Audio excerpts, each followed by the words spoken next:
This goes out to all my young brothers and sisters. Hold your head. Things ain't always what they seem. I'm about to give you a dose of reality. Real deal.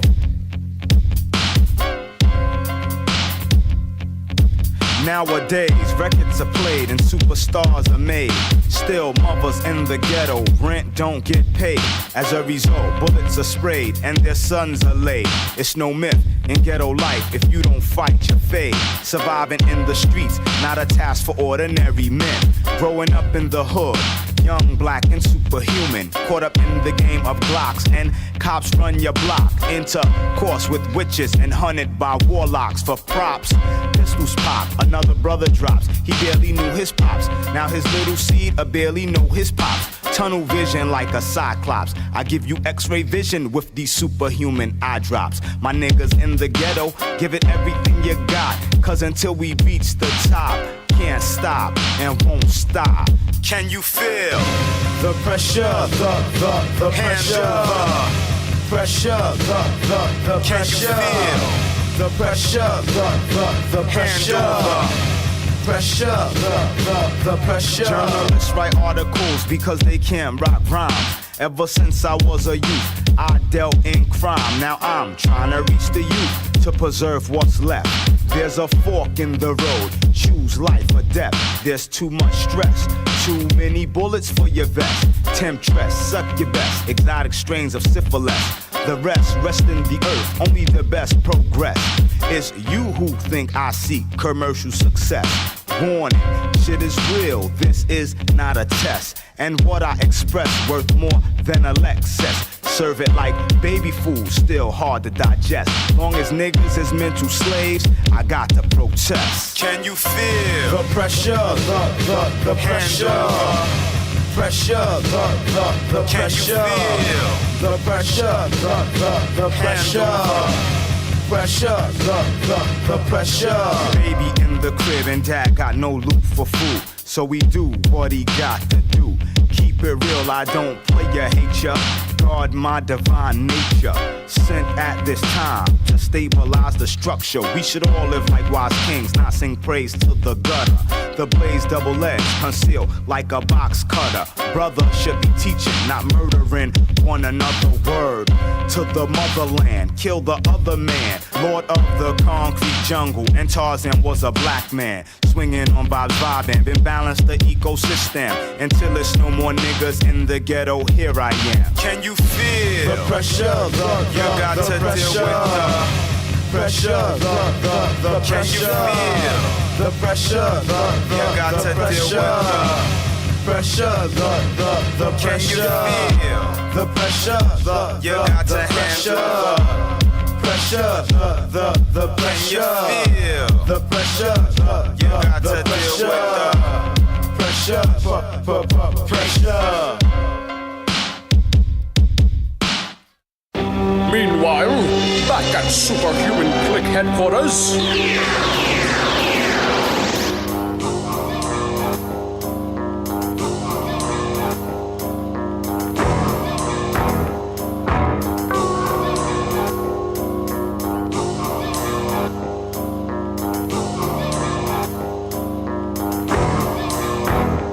To escape the devil's jaws and prepare for the final war. So when we strike his multiple wounds like blows from line course, still breaking his laws. Not faking because I tap jaws, burn down brothels, and teach the whores to fight for the cause. The beast roars, I don't cringe. I'm taking heads like the Moors. I keep it jungle naughty, you put a razor to yours. That's crazy fake like house niggas rocking bikini drawers. Hit 'em with 2x4s, putting bombs at devil's doors. Black diamond with numerous flaws, blood pours. Doing it field nigga style for dreams that died on prison floors. Liberate carnivores that dine on boars. And I'll be fighting even after I reach Africa's shores. The renegade slave.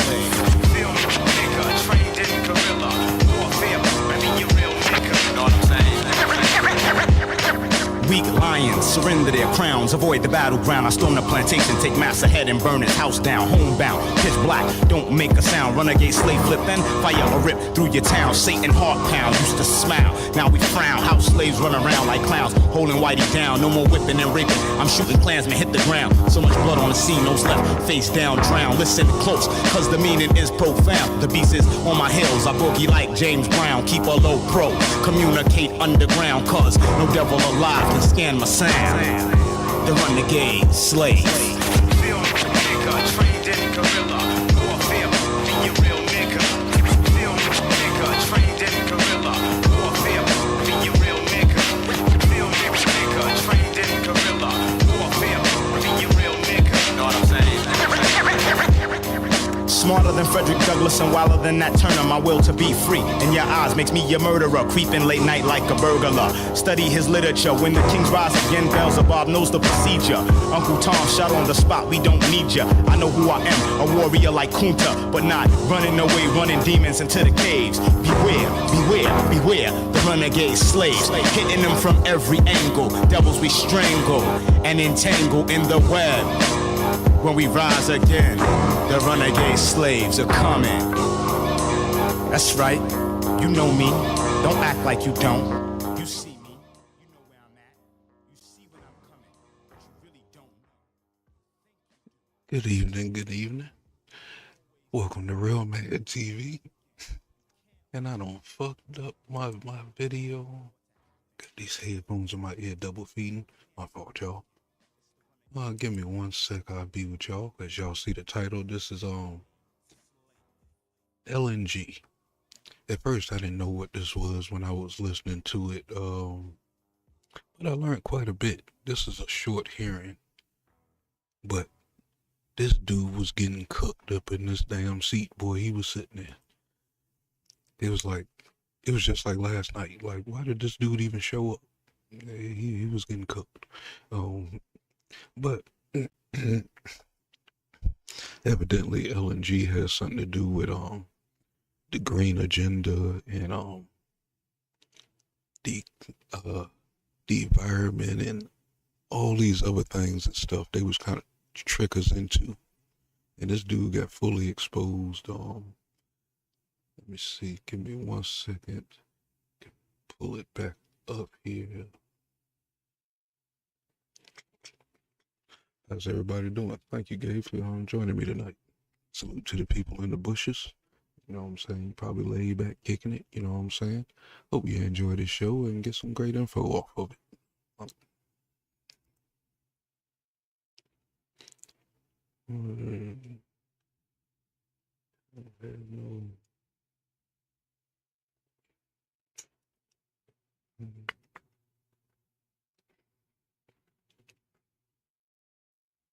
Okay, here we are right here.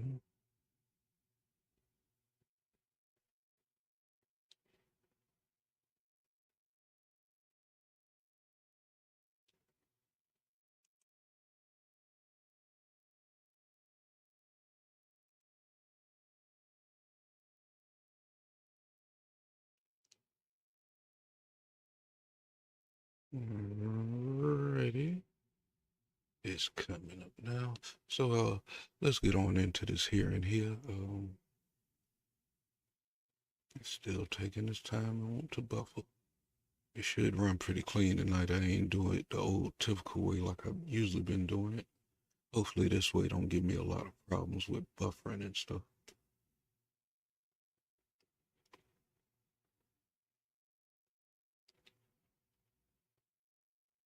Alrighty, and we got showtime.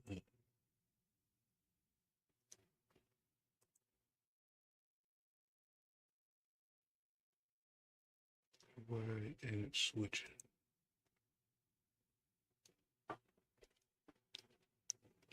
It's like this thing want to run smooth until you actually hit the live button. Okay, there we go. It looks like which card ain't pulled up either.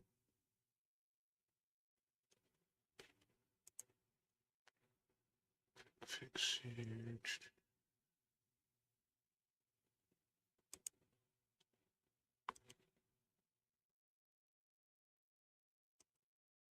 Okay, there we go.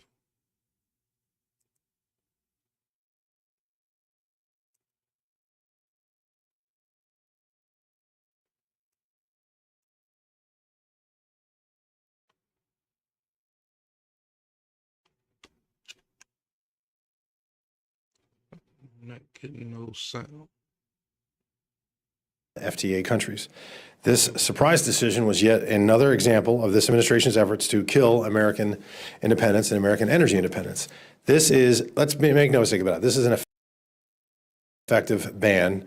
One person's ban is another person's pause. But this committee has been conducting oversight to understand what led to the administration's decision. Unfortunately, the administration has refused to be transparent. On April 18th of this year, the subcommittee held a hearing with Assistant Secretary Brad Crabtree. At our hearing, Mr. Crabtree testified that the new department analysis to evaluate whether additional exports were in the public interest was, and I quote, well underway, unquote. A few weeks later, on May 23rd, Secretary Granholm appeared before our full committee. Secretary assured the committee that the study would be completed and the ban would be lifted during the first quarter of 2025. Since the ban was instituted, energy companies investing in new LNG export projects have struggled to navigate an uncertain future. Because what they're looking for, as any business is looking for, is certainty and stability so they can invest and create, incidentally, high-paying American jobs. The holding pattern imposed by the ban has led to a significant number of project delays, high regulatory and legal costs, and a great deal of uncertainty for the workforces and communities supporting these large-scale, capital-intensive projects. Research by the National Association of Manufacturers found that nearly 1 million jobs would be in jeopardy over the next 2 decades should the ban remain in place. So how did we get here? And who was really responsible for the decision? The motivations appear to be entirely political, and that's very unfortunate. Reports indicate that before the ban, the White House met with activists and TikTok influencers, not making that up, who were adamant that the administration take radical steps to address climate change and eliminate fossil fuels. John Podesta, the senior advisor to the President for International Climate Policy, engaged in these meetings, calling into question what information the administration relied upon to impose the export ban and risk the ban's significant economic and national security implications. Ongoing FOIA litigation led to an organization called Government Accountability and Oversight, sought to uncover information supplied to the Department of Energy headquarters before the January 24 decision. And as it turns out, there may have already been a 2023 study in existence that the department kept under wraps and is still fighting to withhold. It appears possible that when the information the department had did not fit the narrative pushed by the White House, that information was buried in an attempt to clear the way for a more politically favorable analysis. This administration has been steadfast in its efforts to cripple American independence. After and hiding inconvenient facts from the public to support radical activists is yet another example of these efforts. The U.S. LNG exports are crucial not only to American independence, but also amidst a fragile geopolitical environment. From the Israel-Hamas war to the Russian invasion of Ukraine to the growing threats posed by an ever-aggressive China, countries across the world have heightened awareness of their own energy reliance. The U.S. plays a significant role in helping these countries meet their future energy demand. Withholding our LNG potential simply to appease climate extremists fails not only to help our allies, it doesn't help our citizens here at home either, and who incidentally work tirelessly to keep the power on, not only in this country, but around the world. The incoming Trump administration should reverse course on these short-sighted actions and usher in a new era of U.S. energy leadership. Reports show that President-elect Trump plans to lift the Biden-Harris LNG export ban and increase American energy production early in his administration. I'm concerned, however, about the reports that the Biden-Harris administration is rushing to complete its final study and skew the record before the incoming Trump administration can undo the damage already done. I want to thank Mr. Crabtree for appearing to testify here today. Senior advisor to the President, John Podesta, declined to participate in today's hearing, despite our invitation. And there's a chair for him. If he's watching, he's welcome to come anytime. We'd love to have him. This is unfortunate, his absence, considering there's many questions that this committee believes he could help answer. I urge the White House to preserve their records and ensure them that we will be obtaining the information we seek one way or another, particularly after the 20th of January. I now recognize the ranking member for purposes of making an opening statement. All right. Well, good afternoon, everyone. I'm grateful for the opportunity to be here. Thank you, Mr. Chairman. Thank you to our Assistant Secretary, for being here with us today. As was mentioned, this is a rehash of a topic that we've already covered in this subcommittee. And in fact, we've already had 2 hearings on gas stoves, 2 hearings on how the government has forced electric vehicles, and now a second hearing on this 1-year pause reviewing applications for LNG exports. This is a politically manufactured non-issue. This is actually not a ban.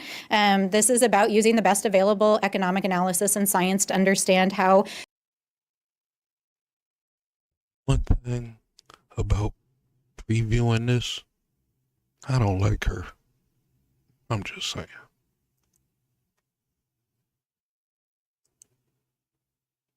LNG exports affect American consumer markets, how they affect the price of oil and gas here in the United States, how they affect prices for consumers here in the United States, and in light of supply and demand issues, especially with foreign wars, with constraints on gas exports in other countries, and other impacts, including climate change and social justice and environmental impacts, what the implications are for expanding our capacity.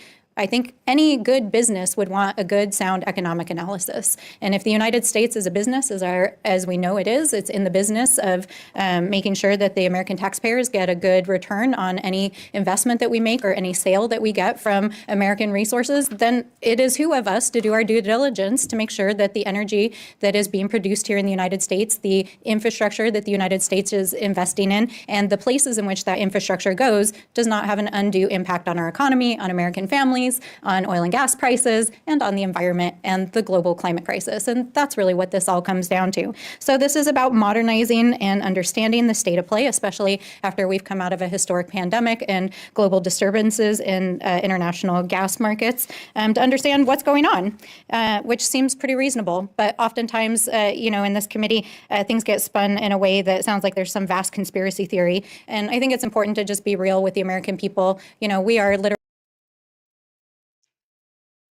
You notice, just like last night, when these Democrats is in some deep shit, they fall back to the pandemic.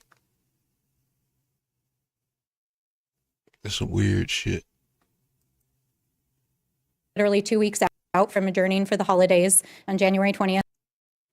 We'll have a new administration. They've made very clear, it was just stated in the opening statement, that their intention is to vastly expand LNG exports. And that has nothing to do with American energy security. That has everything to do with expanding opportunities to sell American oil and gas overseas so that American companies can profit from the pumping that they're doing here in the United States. We are energy secure. And in fact, as somebody who also comes from an oil and gas state, we have amongst the highest oil and gas pumping that we've ever seen in American history right now, in fact, just in our backyard. So this is not about energy security. And, before I came to Congress, I was actually a staffer on the Senate Energy Committee, and I marveled often as a staffer when we would see these industry-led hearings come before the committee, and you always wonder, what are the conversations that were had with industry before they decided to hold hearings like this?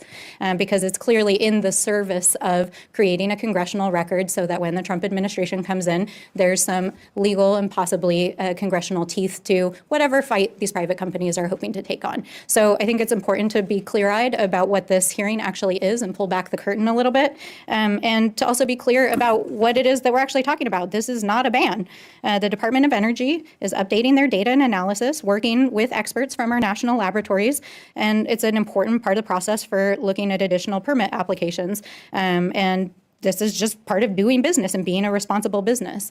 And so this is a bit of a witch hunt, especially in the final days of this Congress and of the administration. I think it's really important that we have the Assistant Secretary here today to talk about what the Biden administration has done to address American energy security. And in fact, we have amongst the highest energy security we've ever had in American history. And prices are going down.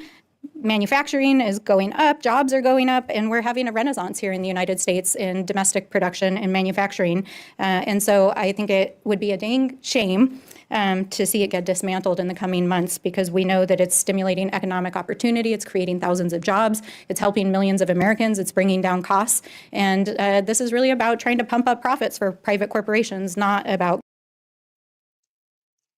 She is just talking too damn much.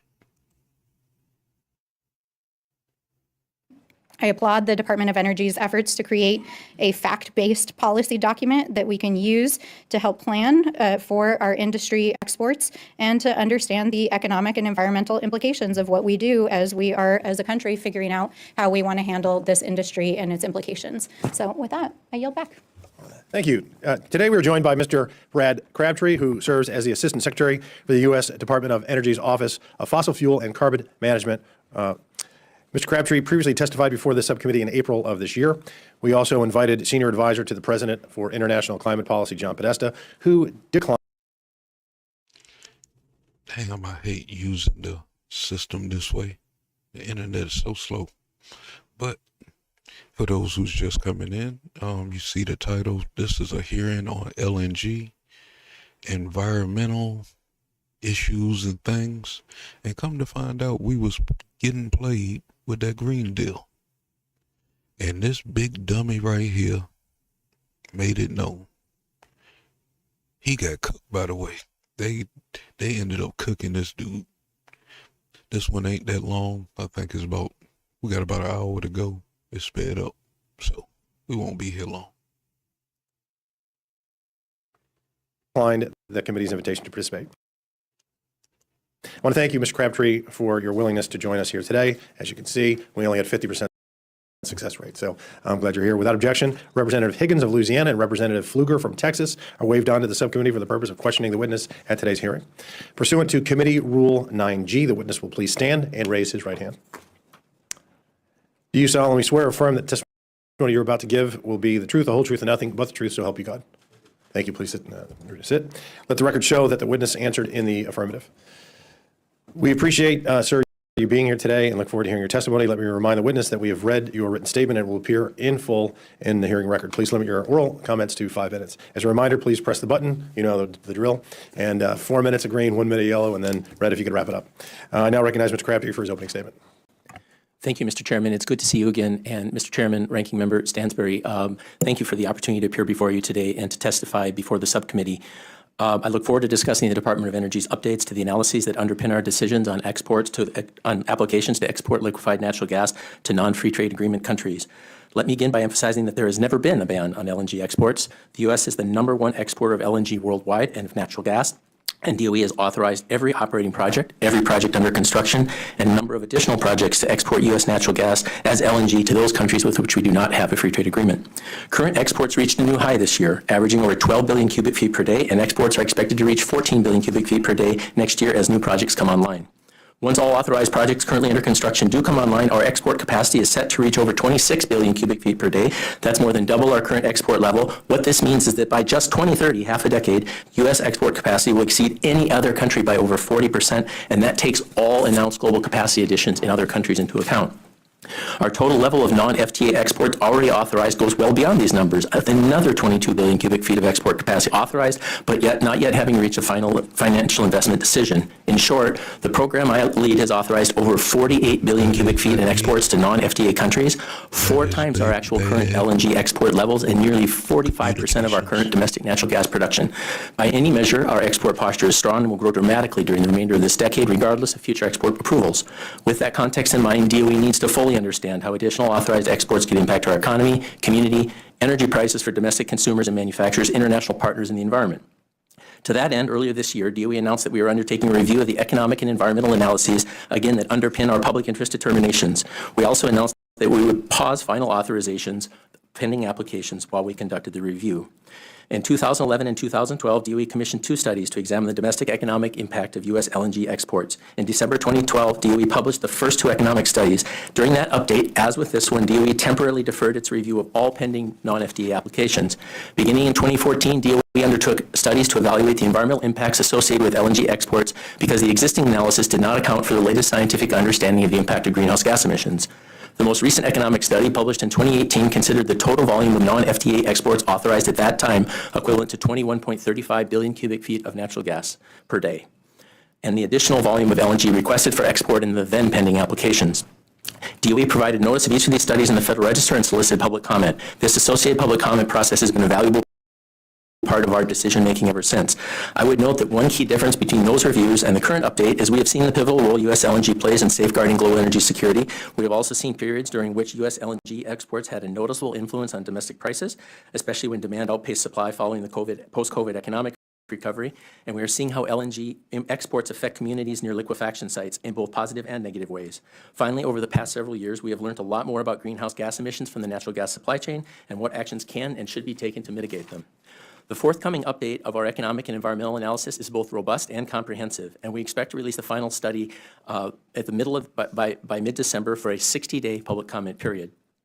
Mr. Chairman, DOE is proud of its strong record of relying on the most up-to-date and robust data and analyses when making our public interest determinations. Without these updated analyses, applicants whose non-FTA export applications are approved by DOE could face likely legal challenges alleging that DOE improperly relied on outdated analysis in making its public interest determinations.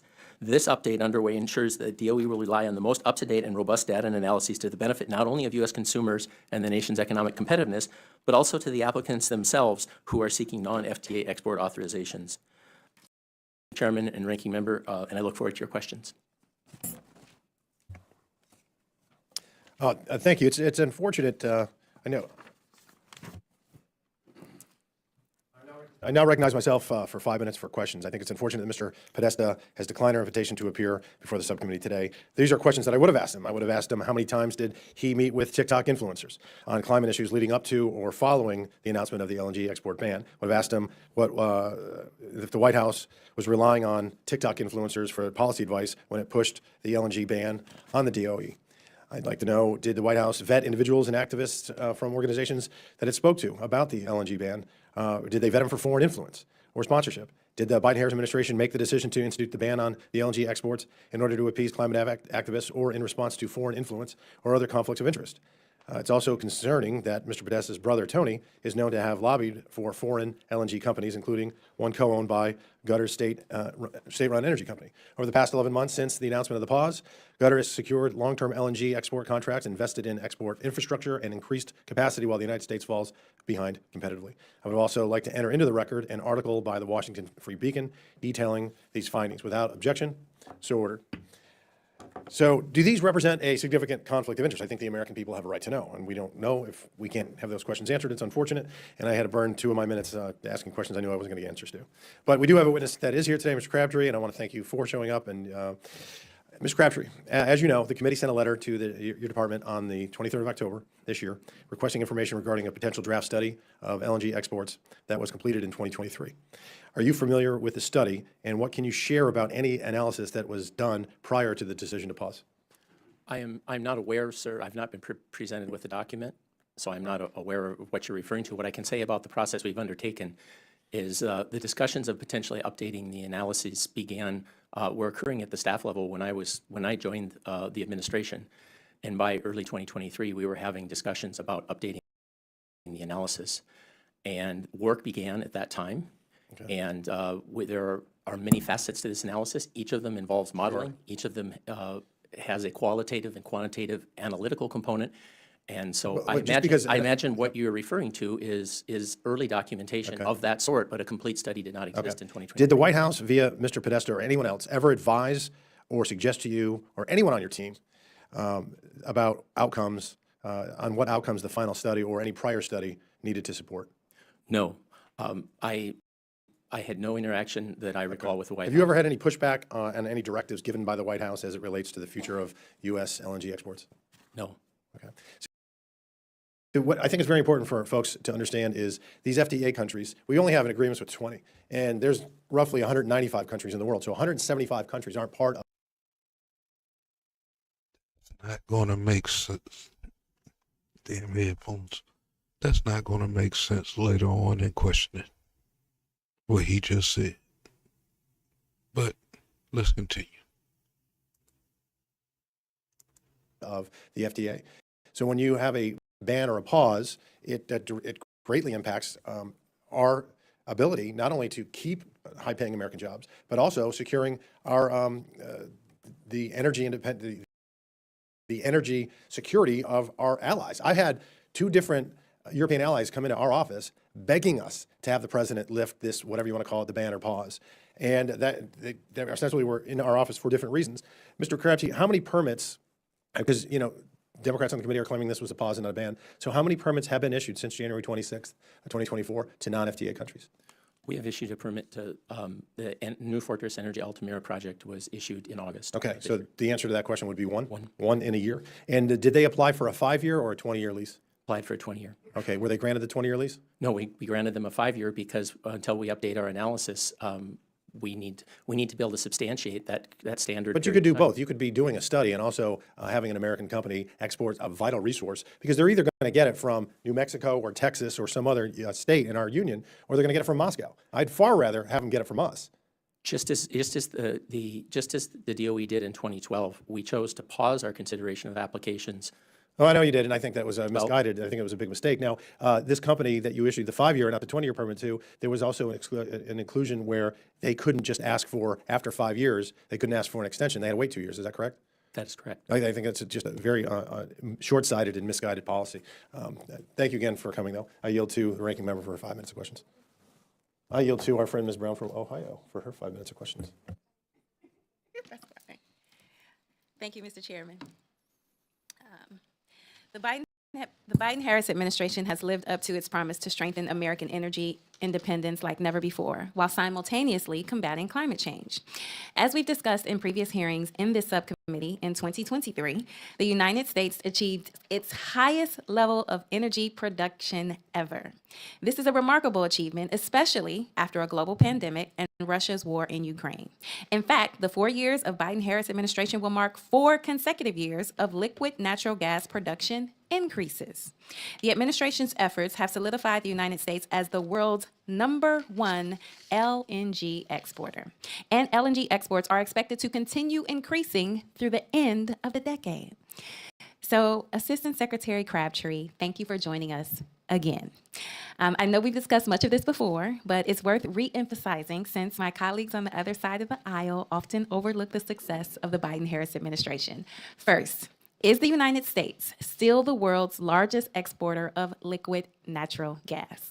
Yes, and we will continue to be the largest exporter in 2030 based on current approvals and commitments by other countries. Thank you. And Assistant Secretary Crabtree, can you?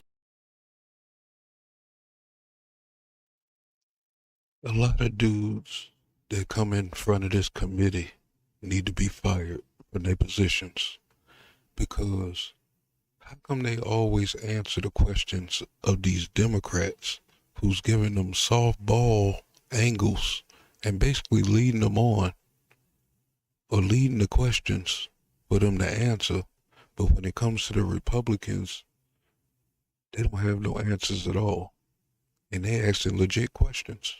They want to know the numbers. They want to know what's going on. Why did this happen? Why did that happen? And they don't have no answers for the most important stuff. But let's see how soft she goes at this dude compared to everybody else. Can you walk us through how we as a country have gotten to this level of liquid natural gas production under the Biden-Harris administration? Well, the significant approvals made by the Department of Energy for authorized exports, those projects have continued to come online. I mentioned at the outset, we're currently exporting 12 billion cubic feet a day. With additional capacity coming online, we anticipate 14 billion cubic feet next year.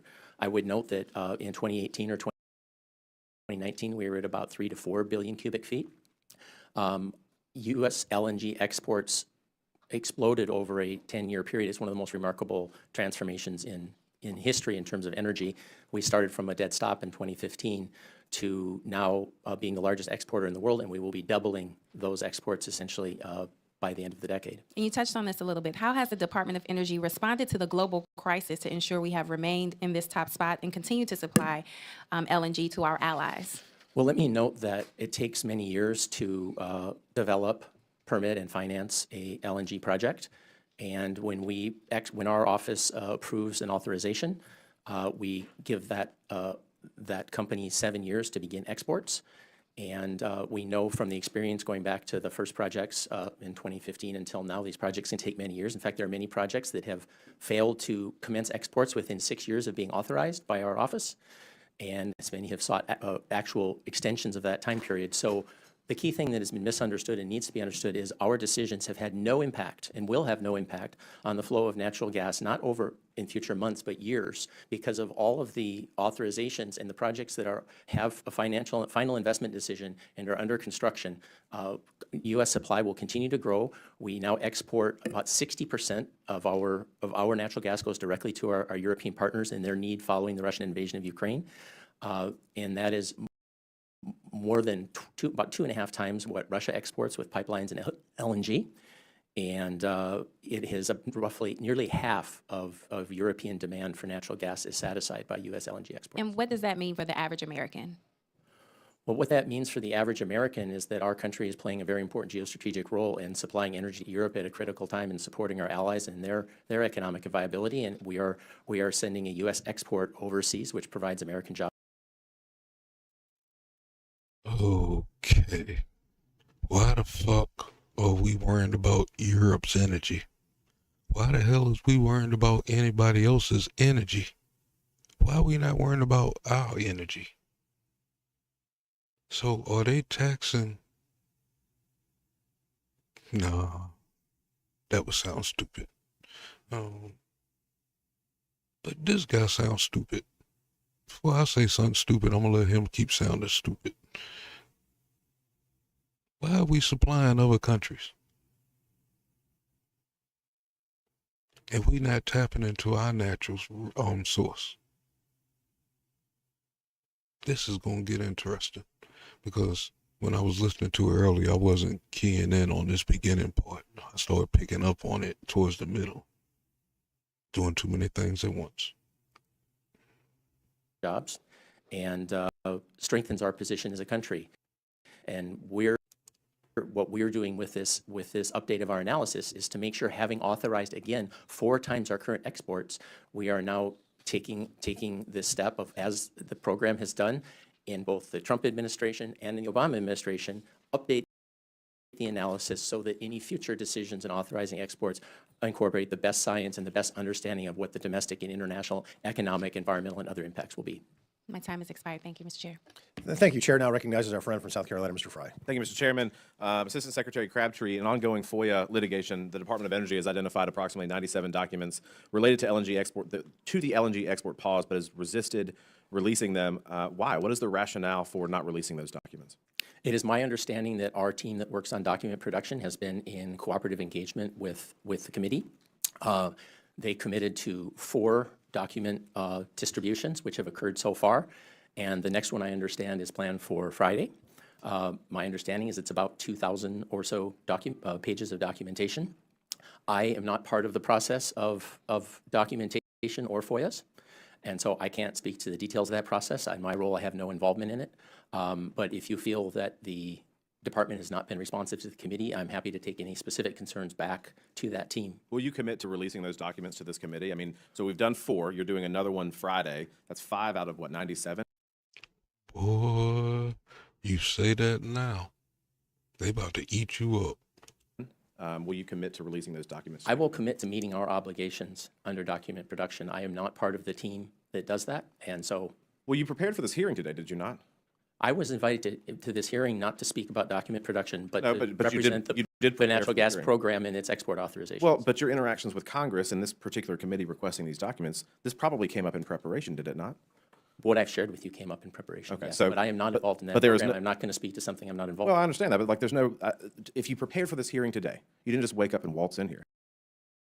I don't understand the rationale that you don't have anything to do with it, hands off. And now, when we ask for these things, you're unable to answer the most basic questions about production of documents. Sir, there's another document. We've undertaken 4 document productions, and there's another one scheduled for Friday.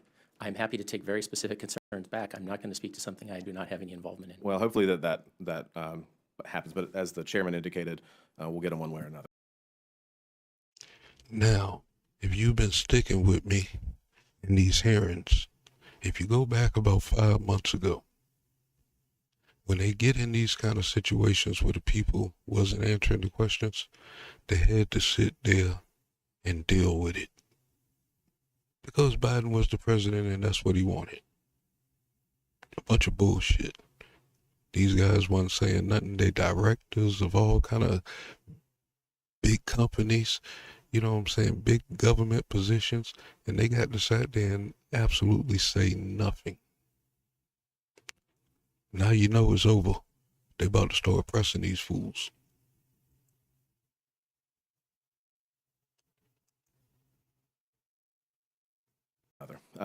Reports indicate that the Department of Energy relied on a study by Robert Howarth, which has been discredited by the Breakthrough Institute for its flawed methodology. Why was such a contested study given weight in this decision to pause LNG exports? The work of Dr. Howarth played no role in the decision to undertake the update of our analyses. I don't know Mr. Howarth. My team has not interacted with him, nor have I. We have, and the National Energy Technology Lab, which is part of the Office of Fossil Energy and Carbon Management that I represent, has the world-class recognized life cycle analysis team. When we release the study mid-December, you will see that there is an entire component to the study on life cycle analysis. It has a methodology. That methodology is completely different than the work of Mr. Howarth. I would note that there is a wide range of opinion in the life cycle analysis academic community, very wide range. Were other opinions taken into consideration? We take all opinions into consideration. We listen to the academic community. We hear from industry. We hear from scientific and technical organizations, NGOs. My point is that Dr. Howarth's study played no role in our decision-making, and our methodology is entirely different. Okay. The pause obviously hindered LNG export or the terminal development, delayed infrastructure projects, jeopardized jobs in the energy sector. How does the Department of Energy justify these economic disruptions in light of the clear benefits of LNG exports to American workers and communities? I'm very sorry. I got just, can you repeat that? How does the Department of Energy justify the disruptions, the economic disruptions, in light of the clear benefits of LNG exports to the American workers and the communities? This won't surprise you that I don't agree with that assertion. The projects that are affected by the pause are seven. They are 5.6 billion cubic feet of capacity. We have authorized 48 billion cubic feet.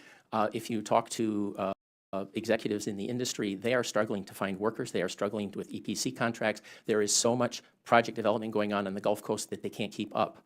And the time frame that for the pause that we instituted is short enough that I do not agree with that assertion that there's been disruption to the development of U.S. projects, or certainly not. I think others would have that a difference of opinion. Last question before my time wraps up. What steps is the Department of Energy taking to ensure that companies, domestic companies, can compete globally against nations like Qatar, Russia, which have capitalized on this pause that we have in this country? So again, I do not agree that they capitalized on this pause. Qatar's major announcement of increased capacity was years in the making, sir. I've met with Minister Al-Kabi himself and his team. They are very strategic. These are multi-billion-dollar investments that the decisions are made after years of work. So the idea that Qatar would be so unsophisticated that they would make that sort of a commitment based on our temporary decision is just not credible. Thank you, Mr. Chairman. I yield back. Thank you. Chair now recognizes our friend from the District of Columbia, Ms. Norton. Thank you, Mr. Chairman. Mr. Crabtree, my Republican colleagues have frequently mischaracterized the Department of Energy's actions regarding the brief pause on reviewing new liquefied natural gas export permit applications. The truth is actually so much simpler. The Biden-Harris administration recognized significant changes in economic, global, national security, and environmental considerations for the liquefied natural gas industry. These changes prompted the need for an updated study to better inform decision makers on new LNG permits. Mr. Crabtree, can you give us a quick overview of the significant changes to the liquefied natural gas market that prompted a new study? Yes, thank you for the question. So the changes are multiple. One is, again, as I've already noted, the sheer scale of the growth of the industry here in the United States from 0 in 2015 to 12 billion cubic feet averaging this year and expected 14 billion cubic feet of exports. That is unprecedented growth of an industry from a dead start. And as far as our reasoning, so we, as it's been noted by the chairman, that natural gas provides a very important role, in the ranking member as well, a very important role in our domestic economy. We are a major global manufacturer and industrial producer in the world today, natural gas at a low cost is of great benefit to our economy. We also have households which depend on natural gas for heating and electricity. And so we need to make sure that as we grow this, as this industry has grown, that we are making decisions about future exports. We've authorized over half of our domestic natural gas production for export. So we want to make sure that going forward that we're, one, making sure that we're supplying our allies, which we're doing, and two, that we're making sure that we continue to maintain low prices and our domestic industrial competitiveness and also affordability for households. When we were faced with the decision of whether to pause our analysis and to pause our applications and update our analysis, we were looking at incoming applications that would have put our authorizations for export at levels that had been higher than the DOE has ever even modeled. And so this was an appropriate time for us to take a step back when all this development is in the pipeline and happening on the Gulf Coast to take a look at what would be the implications of even higher export levels from an economic, jobs, domestic prices, environmental, energy security, all those aspects, do a science-based technical analysis so that future decisions about yet additional exports which are pending could be made responsibly. Well, Mr. Crabtree, how will the new study lead to more informed decisions on new LNG permit applications, and how will that benefit Americans at large? Well, so first of all, the current economic analysis we're working with is 6 years old, and as I had mentioned, we were only exporting 3 to 4 billion cubic feet per day when that study was completed during the Trump administration. And our latest environmental analysis is 5 years old. So we will now have more up-to-date analysis about the economic effects of increased export levels and the environmental effects. And the environmental effects are not only greenhouse gas emissions, but upstream and downstream effects of natural gas production related to export on communities, for example. Well, Mr. Crabtree, will the new study... Thing is, if you don't have all these calculations, why are you forcing this on the people? Because a lot of people be coming at folks like, this shit is down pat. It's like y'all still grabbing analysis and shit. This shit fucked up. also help LNG companies to have applications before the department? Congressman, I appreciate that question because I think this is an important point that's getting lost. In 2012, the Obama administration undertook economic analysis of given levels of liquefied natural gas exports. When the Trump administration approved authorized exports, the Trump administration relied on the Obama-era analysis. During the Biden administration, in terms of the approvals that have been made by the Biden administration, the team that I oversee in our Office of Fossil Energy and Carbon Management relied on the economic analysis from 2018 that was undertaken during the Trump administration. So there's a regular precedent of relying across administrations on the analysis of this program. And I would note that, and this is really important, in 2017, the Sierra Club challenged 4 of our export authorizations. This was during the Trump administration, and the DC court upheld those 4 authorizations, and it was in part based on the strength of the economic and environmental analysis that our program has consistently undertaken. Thank you. I yield back. Thank you, Chair. Now recognizes our good friend from Texas, Mr. Pfluger. Thank you, Mr. Chairman. I appreciate the opportunity to wave on. Mr. Crabtree, good to see you again.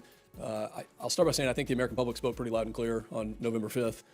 So this is a great hearing, but we also have a mandate from the American public to actually unleash American energy. And that was at the top of the ballot, I believe, in every state. I want to get into some specifics, and I'll start by saying, was any analysis conducted by the administration prior to the January 26th announcement, specifically between January 1st, 2023 and October 31st of 2023? And how was it determined, that is, based on what specific factors and evidence, that an updated study was actually needed? Yes, Congressman, good to see you again. Thank you for that question. You were not here, but earlier I explained that we actually began work on the update in the time frame largely that you suggest. The discussions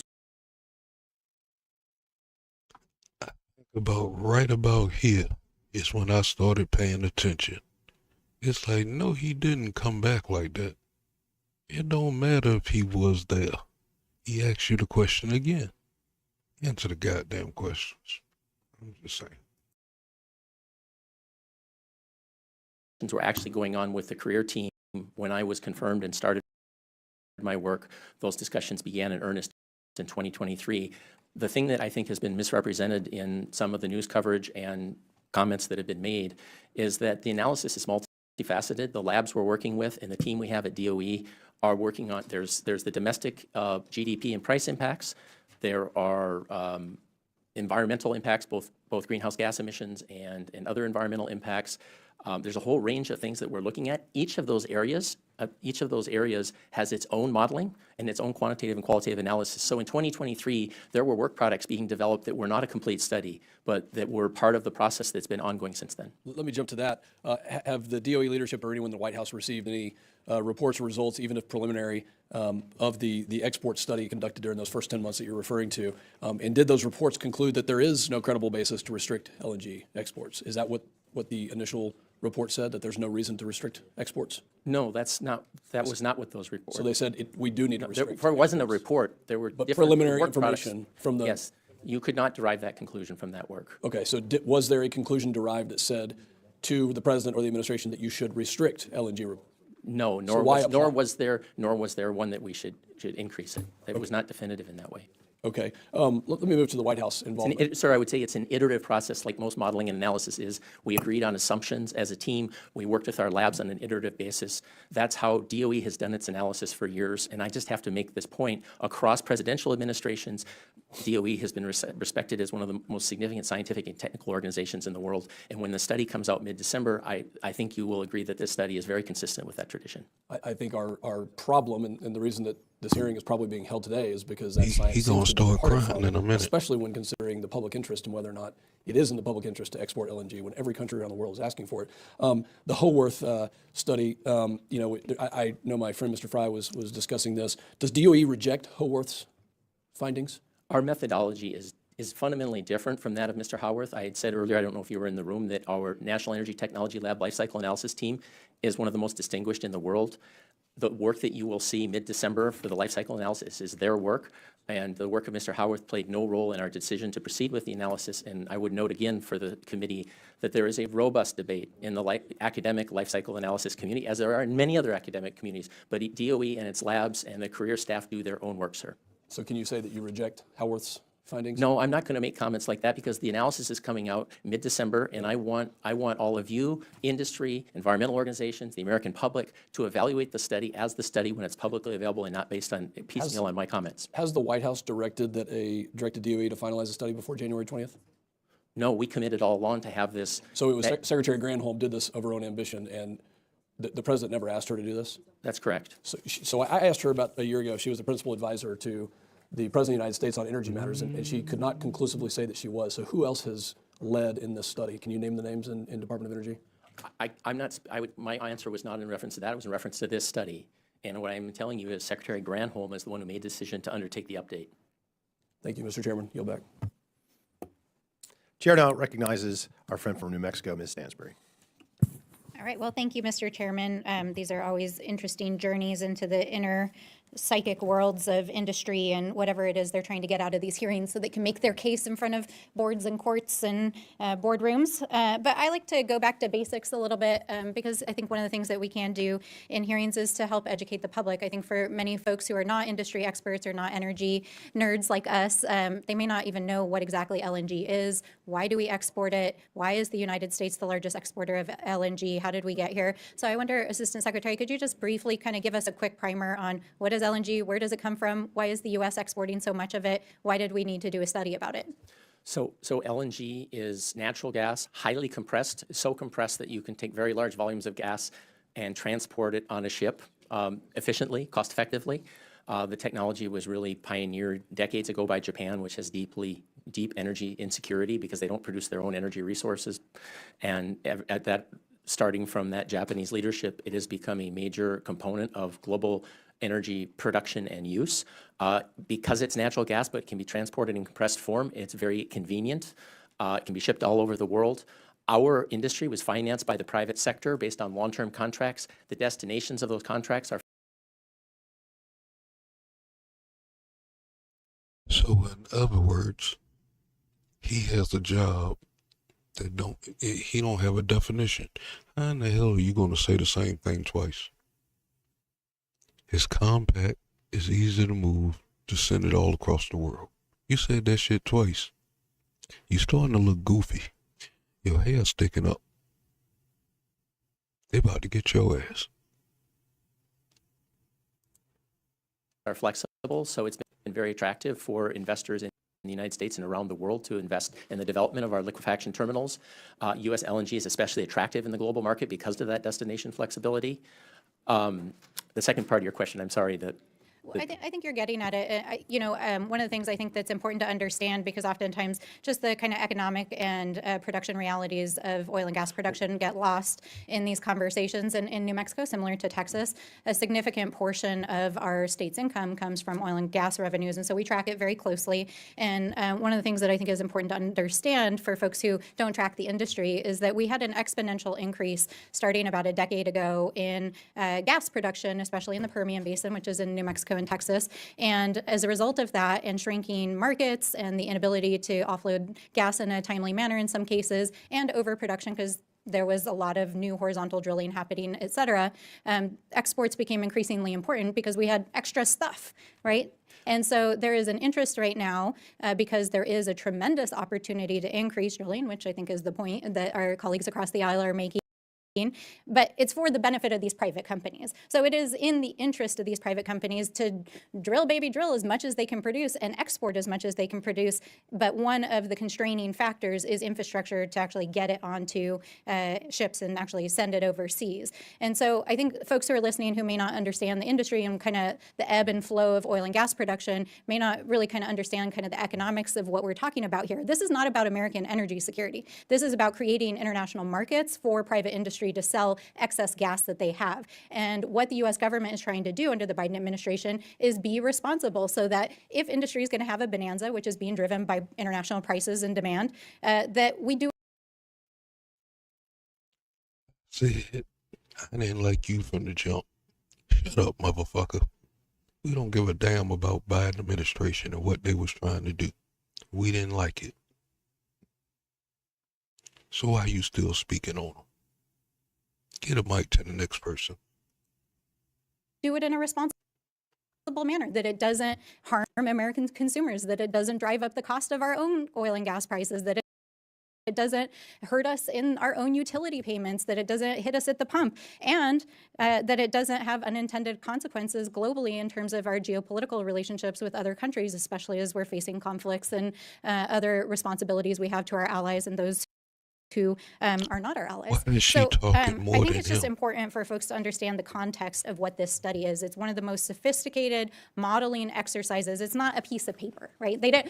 Folks are talking like, oh, they found a dusty piece of paper somewhere in a filing cabinet that they had already wrote and filed away. This is a multi-million-dollar modeling exercise to understand global export markets for gas products that the industry would like the U.S. government to permit and subsidize. And we're trying to figure it out. Is it in the public interest to allow this giant bonanza without any guardrails around it? And that's really what this study is about. And that's why the majority is bringing this hearing here, is because industry is asking them to.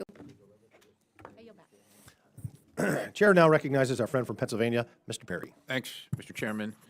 Mr. Crabtree, are you aware of any of our allies who have publicly supported what is described as the pause? Both prior to and following our decision to pause consideration of pending applications, I met with a number of my counterparts in importing countries, and there are different views about the pause, but what has been mischaracterized. No, I'm just asking you which ones. I think publicly supported. I'm not going to, in a congressional hearing, I'm not going to draw out our individual allies. I'm not asking you to draw them Well, out. you said which ones. I said publicly supported. So you're not drawing someone out if you're just echoing their public. I'm just asking you which ones publicly supported the so-called pause. Any? They also didn't publicly oppose it either. You've had individual policymakers from Europe and East Asia countries on both sides of the debate make public statements. But as far as national governments, okay, so which ones opposed it? in my experience, none opposed it. We explained our rationale. We explained how our decision does not affect natural gas So exports nobody to these opposed countries until 2030, Right. and that will, under current Okay, so authorizations, but under you're- construction, we'll be doubling our exports. But So it was in that what context you're that we implying engaged is allies. that no one that no one opposed it and everyone. I am not aware of Well, public opposition.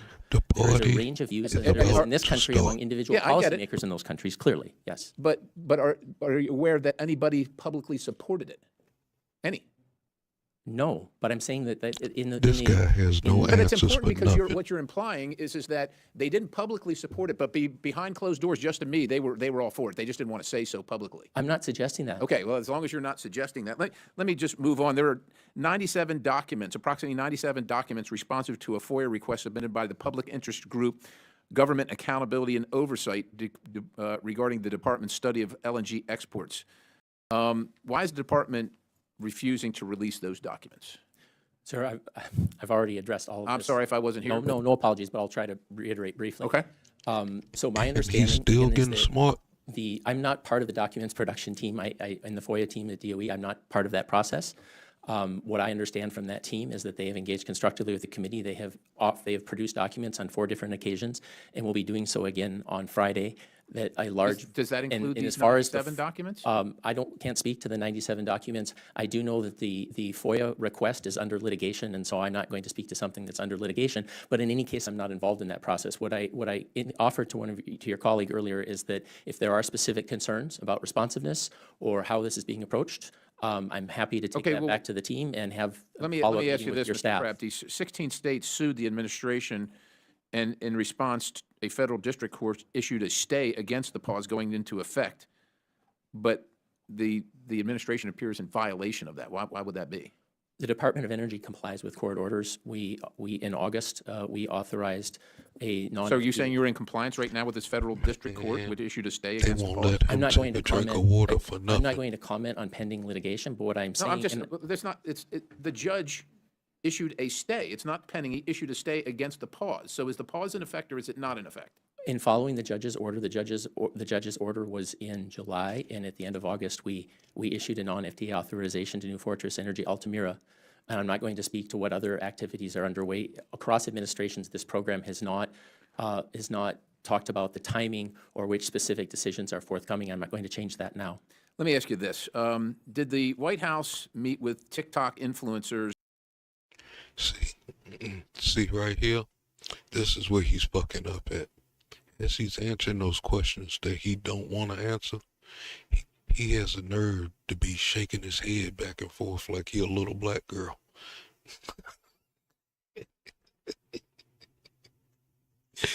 Man, where did we find these wimpy ass dudes to lead these positions? The dude yesterday was enough. He didn't know how to count numbers. Leading up to the pause in LNG exports? I can't speak to. Were you involved in any of those meetings? No, I have You no were not- involvement you were not- whatsoever. I don't even have a TikTok account.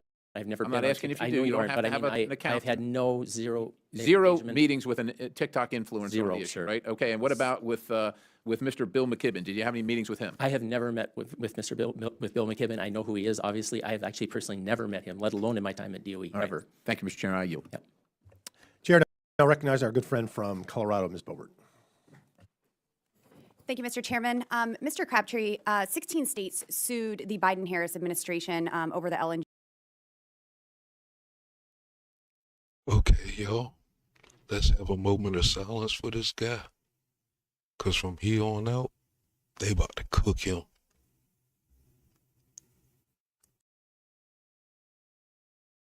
LNG pause, in response to which a federal district court judge issued a stay against the LNG pause going into effect. Why are DOE and the Biden-Harris regime continuing with the pause and defying the order issued by the federal district court? And I apologize if you've answered this, but I've not received the answer to this in this hearing yet. What I said just previously with Congressman Perry is that following the judge's order at the end of August, we issued a non-FTA authorization to New Fortress Energy Altamira, and I'm not going to speak to which further applications in the timing of them, but it is our intent to comply with any judge's order. If it is your intent, then why isn't it happening?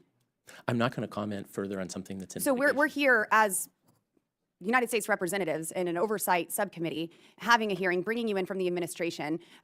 We have your salary is appropriated by Congress, and it is our role to have oversight and accountability. And for you to sit here and refuse to answer is really struggling. And in fact, it may be the reason why we have to create a commission now, the Department of Government Efficiency Commission, to have actual oversight and accountability on the administration, on bureaucrats. You know, we used to call that Congress, but when we bring you in here, we're just stonewalled. You have a federal court decision on this stay, and this decision is being defied by the administration, and you refuse to comment on why.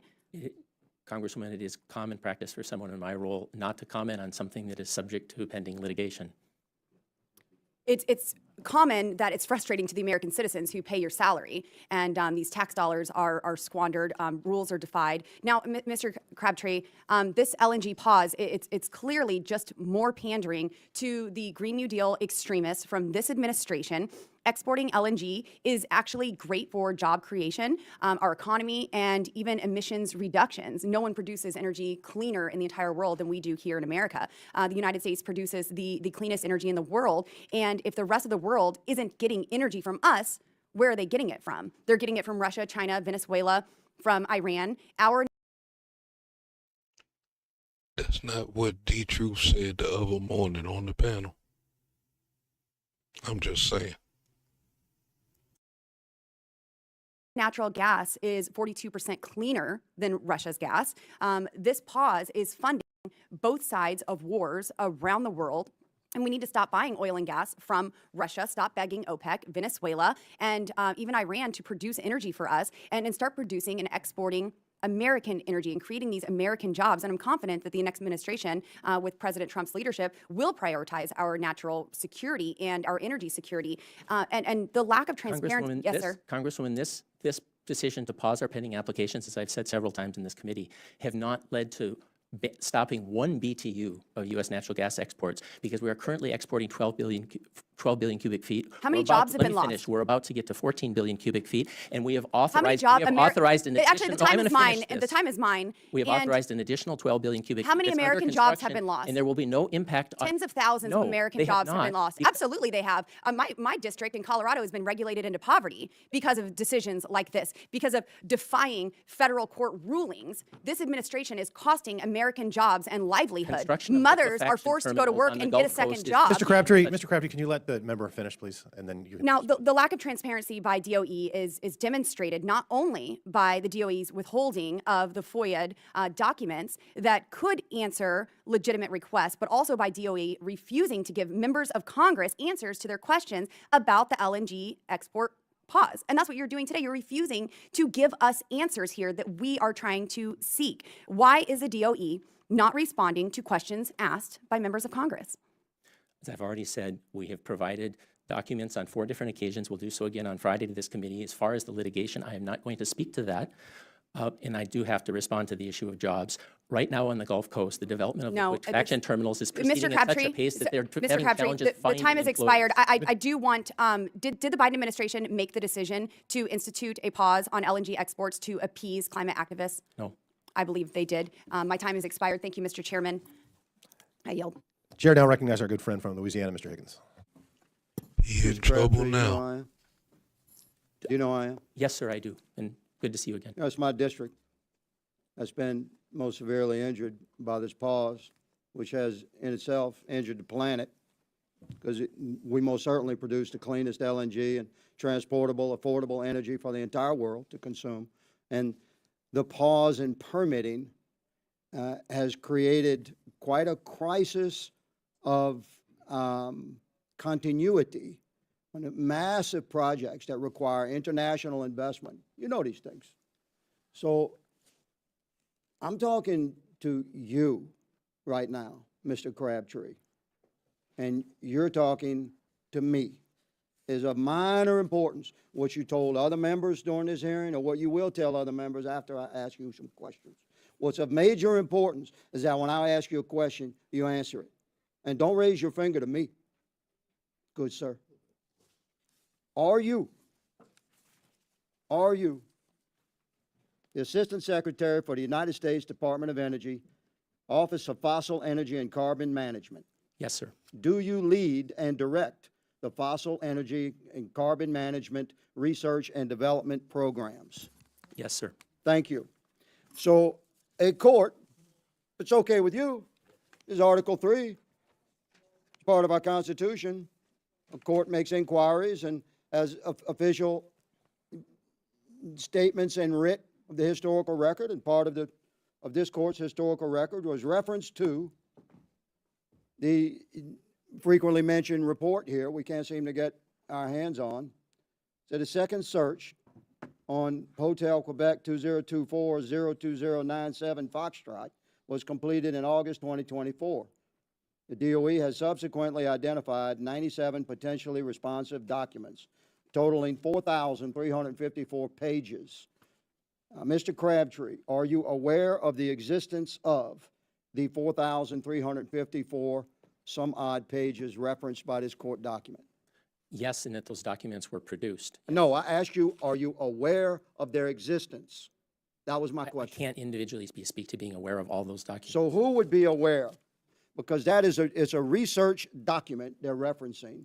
And you stated earlier, you lead the fossil energy and carbon management research and development programs. So life comes down to one guy, and you're the one guy that if you don't know of the existence of 4,354 pages of research material in your office, who should we ask?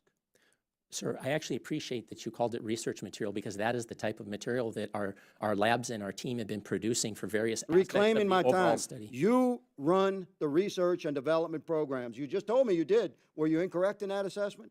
I did, but if you're asking me if I'm Well, personally there's aware no of all but. those documents. Do you then I run can't the speak to that. research and development Yes, programs? sir, I do. Yes. And these are research documents. Do we concede that point?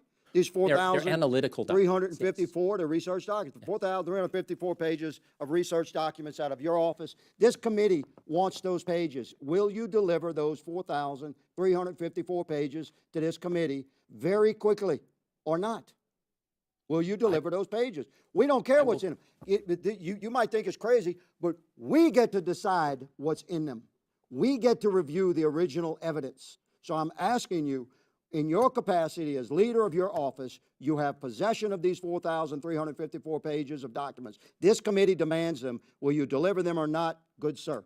Sir, I am not responsible for document production. I will take your request and your insistence back to the team. What does that mean, take it back to the team? The team that is responsible for Will document you production. submit a request tomorrow that the documents be turned over to this committee? I will discuss this tomorrow with the team, yes, but I am not involved in that Can you process. identify who the team is? I'm not going to speak to who's. What do you mean you're not going to speak to? Are these like CIA members or something? No, but I'm not. They're going, part of your I'm not office, going to right? Speak to, I'm not going to speak to the individuals that I've. These interacted individuals that work for you?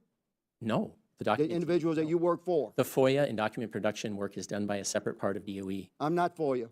I know, I'm Clay telling you, Higgins, I both are represent done my by, district. are done I'm outside sitting of on my this office, committee. sir, is I'm what I'm telling asking you to deliver these 4,354 pages. You have stated under oath before this committee that you will discuss that request with your quote-unquote team tomorrow. We expect these papers.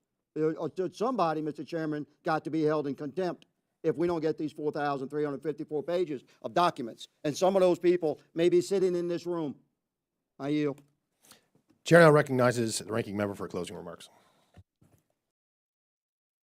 Man, he sound hot, but he's right. Because whatever his office did affected the area that he controlled down in Louisiana. So he has every right to be mad. But he shook him up. All right, well, another interesting hearing before the subcommittee. I would suggest that if folks are looking for missing documents, there might be a certain bathroom in southern Florida where a lot of government documents have been illegally stored. Just an idea. It's also interesting to hear that my friends across the aisle are suddenly very concerned about having social media influencers involved in government decisions. By the way, this is the second time I had to make this known. I don't like you. Shut up. But think about if Kamala Harris won. We would have to go through this maybe for the next 20 years of people in these director seats that just won't give us no answers while they doing a whole bunch of sneaky shit behind your back. So who look like the sneaky people? And who looked like who was telling the truth? about a lot of this stuff.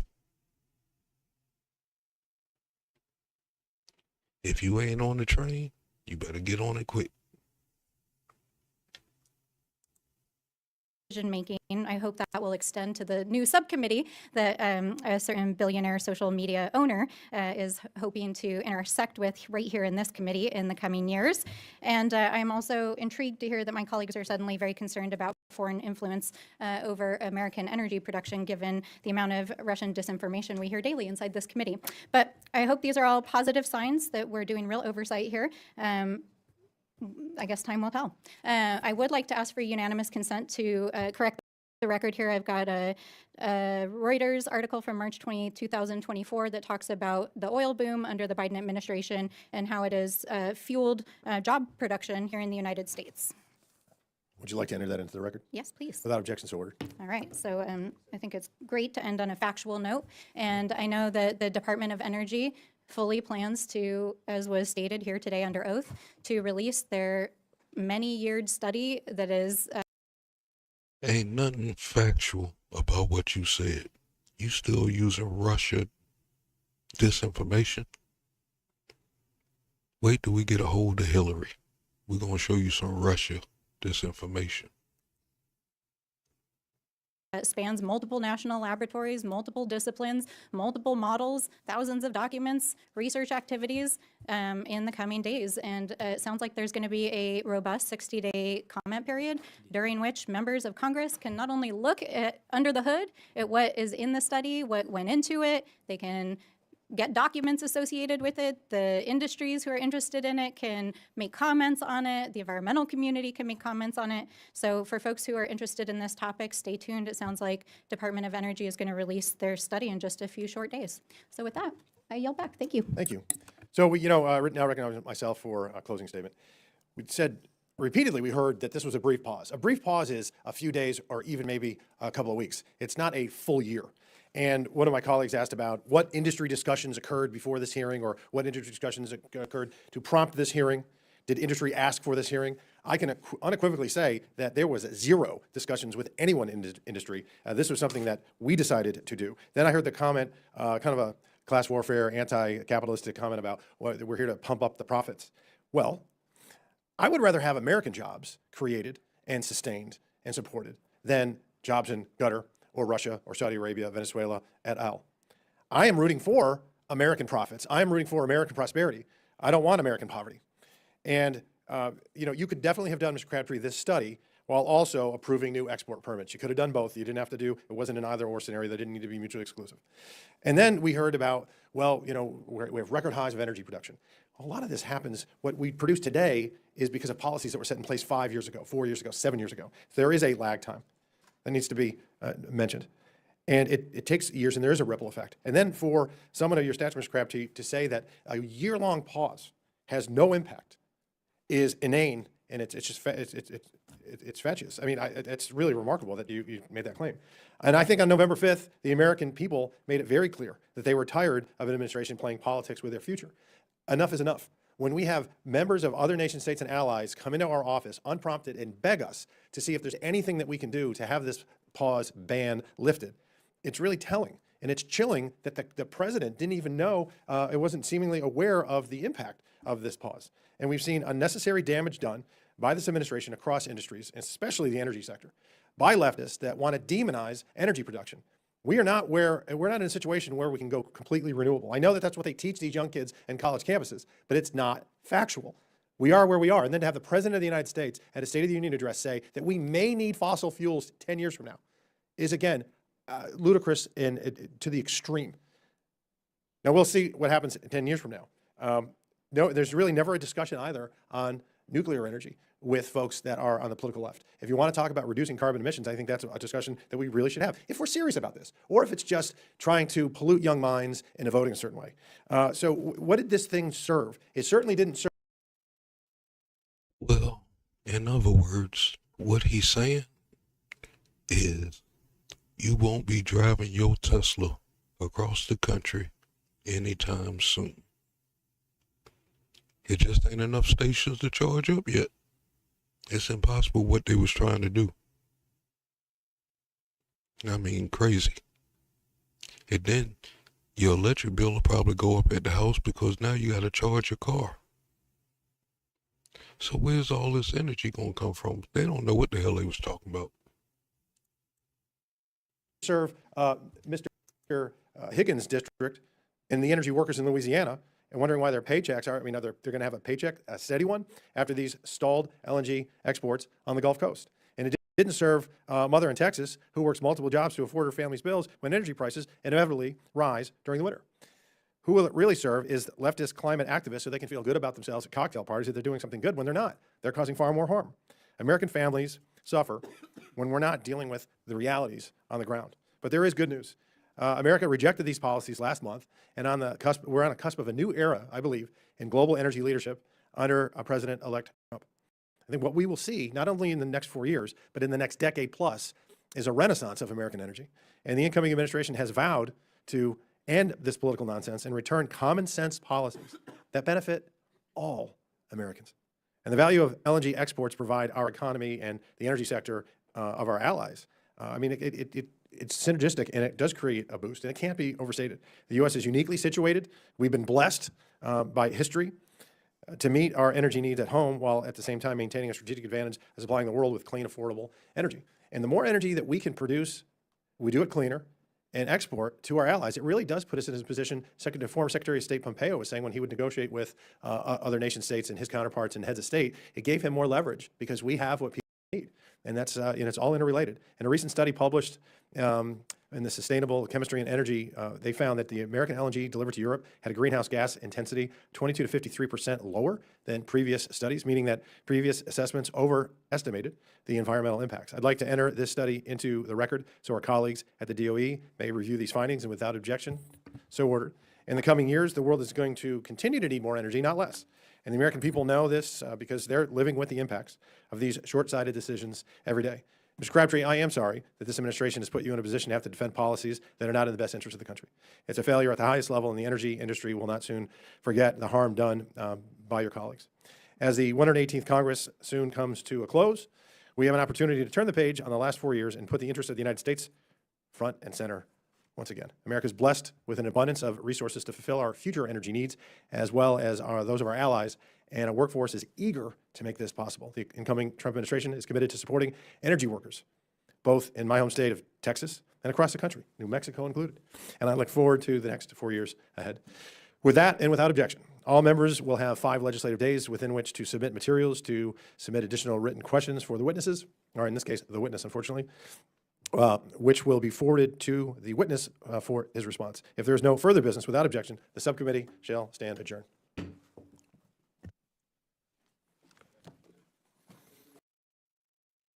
Well, there you have it. If you didn't know what LNG was and how they was pulling our leg, there you go. I think they just made up a bunch of these positions just to pay useless people. The last 2 days, we don't seen some of the weakest dudes in a lead position. This dude is the director of energy and comes to a Congress meeting with no answers. He's going to get fired eventually. But there you go. I'm going to try to find more on this topic. They said this is like the second or third one. I'm not sure if I did one a while back, but it was pretty interesting. Got a little steamy there. Hope y'all enjoyed that. Got some good info. My bad, these headphones are in my ear double feeding. But hope y'all got some good information off of this and learn something new. Thank everybody for joining me tonight. Spark, thank you for lighting the chat up for me. DJ Tanya Renee, Gabe, I believe that's all I seen. And to all my people in the bushes. You know what I'm saying? I know it's early in the morning here. Thought I would take advantage of the time, which I might start doing every night around this time. So be looking forward to shows in the middle of the night, early morning. Make sure y'all smash that like button, share this out, you know what I'm saying, to others so they can get this info. And make sure you subscribe to the channel. If you want to donate to the channel, $ Real Mad TV. And with that being said, I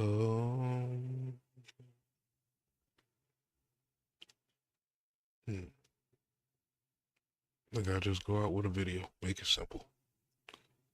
I might see y'all in a couple hours, or I might just fall asleep. I don't know. But if I don't, see y'all on the block in a little bit. Peace.